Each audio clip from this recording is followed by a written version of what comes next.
I'm interested. Does this idea of no self, does this equate to kind of uh, us not having free will? I know, like probably most famously, Sam Harris. He's a neuroscientist, and he speaks out about how there's, free will is an illusion. So I'm just curious what your understanding is with free will and how this ties into no self. Yeah, that's a great question. I had a comment the other day, and I had posted something that said, um, just emphasizing that like you're 100% responsible for your life.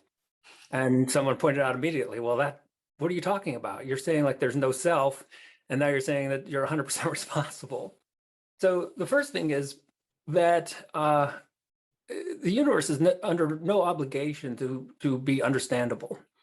The reality isn't under some kind of contract that's going to say, okay, all humans have this thinking mind that is mostly the product of the left brain, and it understands the world through concepts, through categories, through language, through by representing the world in very crude, cartoonish-like ways.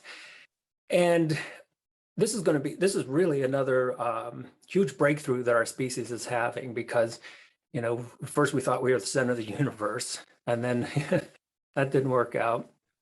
And then we thought we were so special, and then Darwin comes along and like we're just hairless apes, and that was kind of a blow to our egos. And so we've been continuously kind of falling off our pedestal in a sense, and what we're finding out is that the next real big blow to humankind will be this discovery that I think has been going on, and I write about this a little bit more in my next book, but it's been going on since the 50s in the whole field of cognitive science, where we're discovering the limitations of the thinking mind and how the thinking mind thinks in categories, language, and all these representations about reality.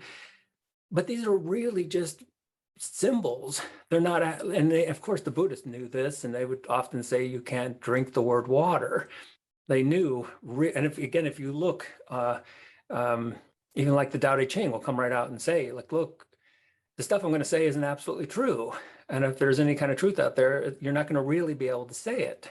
And so they realized that the thinking mind was this useful tool, but it really had no ability to capture absolute reality. And so when we get to this, okay, well, is there free will? Isn't there free will? And I say, well, that's just the thought, and so what's the reality behind it? Well, the reality behind it's probably so complex that the thinking mind simply, it may look a little like free will in some ways, but it may look a little bit like determinism in others. And you see this flow right through so much Eastern philosophy. They'll say it over and over. You are 100% responsible for your life, but there is no sense of self. The sense of self is a complete illusion. And so from us coming from the West, we want a very specific answer. We want it to be one way or the other. And you just don't get that kind of answer when you turn things to Eastern philosophy.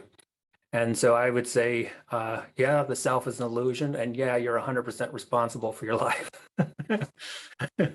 That resonates. I say that you do have free will and you don't. Like free will is like a paradox.